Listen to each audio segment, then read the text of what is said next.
విశాఖ జిల్లాలోని సింహాచలంలో నిజరూప దర్శనానికి పోటెత్తిన భక్తులు ప్రమాదవశత్తు చనిపోవడంపై ఏపీ సీఎం చంద్రబాబు దిగ్భ్రాంతి వ్యక్తం చేశారు. సింహాచలంలో జరిగిన ప్రమాద ఘటనపై ఉన్నతాధికారులు మంత్రులతో సీఎం చంద్రబాబు టెలికాన్ఫరెన్స్ నిర్వహించారు.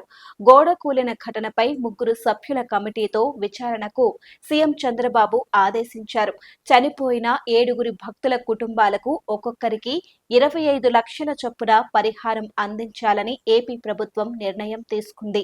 ఈ ఘటనలో గాయపడిన వారికి 3 లక్షల పరిహారం ఇవ్వాలని నిర్ణయం తీసుకున్నట్లు సీఎం చంద్రబాబు తెలిపారు. బాధిత కుటుంబాల సభ్యులకు దేవాదాయ శాఖలో పరిధిలోని ఆలయాల్లో అవుట్ సోర్సింగ్ విధానంలో ఉద్యోగ అవకాశం ఇవ్వాలని మంత్రులకు సూచించారు. రూప దర్శనం కోసం భక్తులు సింహాచలం వరాహ లక్ష్మీ నరసింహస్వామి ఆలయానికి మంగళవారం రాత్రి నుంచే పోటెత్తుతున్నారు.